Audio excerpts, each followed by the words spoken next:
एक गांव में अनिल और मीना नाम के एक जोड़े रहते थे।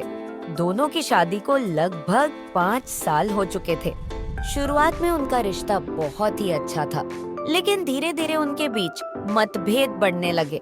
अनिल नौकरी के सिलसिले में शहर जाते थे, जबकि मीना गांव में ही रहकर घर संभालती थी।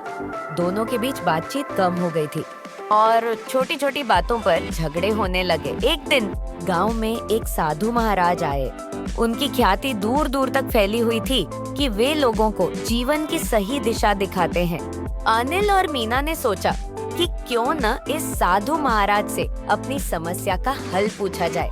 साधु महाराज के पास पहुंचकर अनिल ने कहा, महाराज, हमारे बीच पहले जैसा प्रेम नहीं रहा।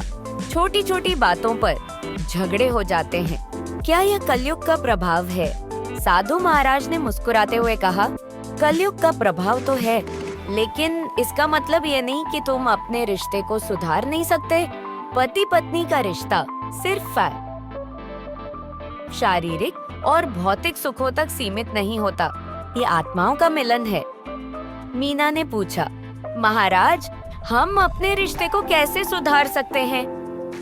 साधु महाराज ने कहा, तुम दोनों को रोज साथ बैठकर ध्यान करना चाहिए। ध्यान से मन शांत होता है और आत्मा से जुड़ाव बढ़ता है। इसके अलावा तुम्हें एक दूसरे की बातों को ध्यान से सुनना चाहिए और समझना चाहिए।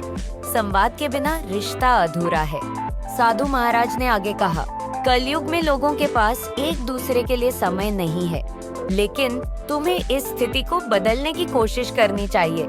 प्रेम, समर्पण और संवाद के बिना यह रिश्ता अधूरा है। अनिल और मीना ने साधु महाराज की बात मानी और रोज साथ बैठकर ध्यान करने लगे। धीरे धीरे उनके बीच का मनमुटाव कम होने लगा। उन्होंने महसूस किया कि जब वे एक दूसरे की आत्मा से जुड़ते हैं, तो उनके बीच का प्रेम और गहरा हो जाता है। इस कहानी से हमें ये सीख मिलती है कि कलयुग में भी अगर हम अपने रिश्तों को आध्यात्मिक दृष्टि से देखें और संवाद बनाए रखें, तो उनमें आई दरारें भर सकती हैं। पति पत्नी का रिश्ता प्रेम, समर्पण और संवाद पर टिका होता है और यही उसे अनोखा बनाता है।